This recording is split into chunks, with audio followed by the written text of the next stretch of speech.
Welcome to Sugarless in the Kitchen with C'est la Vie Wellness. Today we're making what I call the fridge soup. According to this book, written by Cinda Shavich, which is called The Waste Not, Want Not, there's some pretty big staggering statistics about how we waste food. In Canada, Canadian food waste amounts to about 269 pounds per person annually, and half of that comes from food wasted at home. So I want to change that statistics, and I'm going to show you how to use up what you have in your fridge to make a delicious soup. So basically, when you're making a soup, you start with 3 basic ingredients: onions, celery, about 2 stalks, and carrots. That's your base. So anytime you're making a soup, you want these 3 elements. Then for your liquid, you want a good source. I'm lucky I have some nice homemade bone broth. If you don't have any bone broth, then maybe get some organic bouillon, chicken bouillon or beef bouillon. And then it's just a matter of looking what you have in your fridge that you can add to your soup. So I had some leftover cherry tomatoes, that's going to go in. I usually like to add garlic, but I didn't have any, but I did have some fresh ginger root. That's going to go in as well. I have some kale that I got from my organic box. It's starting to look a little worse for wear, so I'm going to use some of it in the soup, and the rest I'm going to freeze so I can use it in smoothies or other dishes. I did have about a quarter of a red cabbage left. It's starting to look a little sad, so I'm just going to cut off the ends and use the inside that's still very good and compost what I can't use. I also had in the fridge some leftover ratatouille, which is basically like a vegetable stew. So I'm going to add that to my soup. It's all going to mix in there. I also had some leftover vegetables from a roast chicken we made. That's going to go in the soup. And I want to make sure I have a protein source. We made a roast chicken earlier this week, so I have lots of chicken pieces. That's going to go in my soup as well. So all our ingredients are now ready. Everything has been cut up. I decided to add some potatoes because I get lots from my organic box.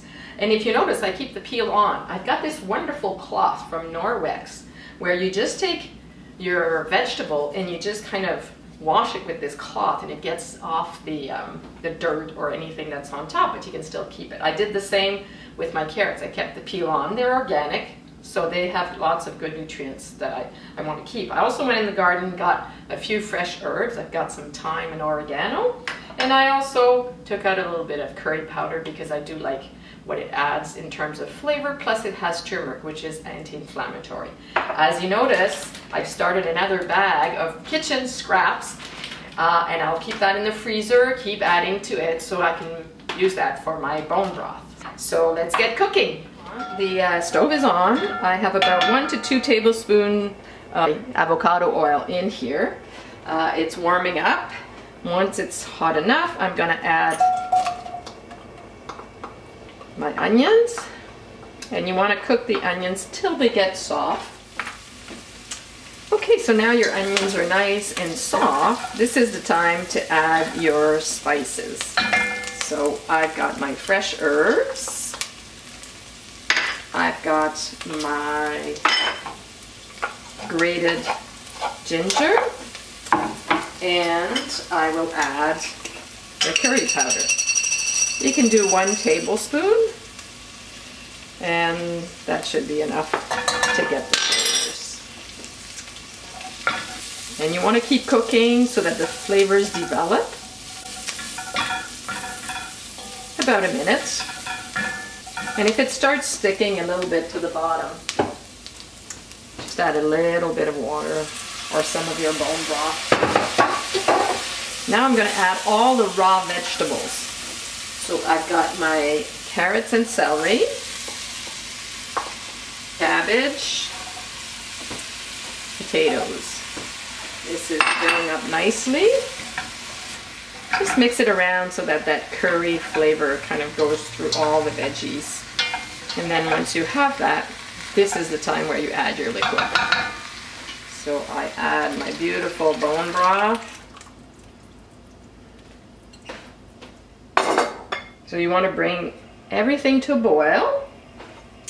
And once it's boiling, you simmer, and you let simmer for about 15 minutes. Okay, so it's simmered now for about 15 minutes. It's time to add some of the other ingredients. So I add the other raw vegetables that are quicker to cook. So that would be your kale and the tomatoes. Then I'm gonna add the cooked stuff. So the chicken, some of that ratatouille, and then some of these leftover roasted veggies. There's a little bit of stuffing in there too, so everything's going in. I'm gonna add some salt and pepper as well, and you can add salt and pepper anytime during the cooking, and that's taste preference. So I have about a teaspoon of salt and maybe half a teaspoon of pepper, but I will probably be adjusting that as I go. And it's going to continue simmering for at least another 15 minutes. The longer it simmers, the more the flavors develop. So let's keep that on the simmering. Always cover your pot so you keep all the liquids in. And let's see in about 15 minutes. Okay, the soup has simmered for another 15 minutes. It looks wonderful. You can check to make sure that the vegetables are cooked. So now it's time to dig in. So I'm putting it in my favorite bowl. This is a nice pottery bowl made by my friend Fiona, my favorite bowl. Look at that. Beautiful. Bon appétit.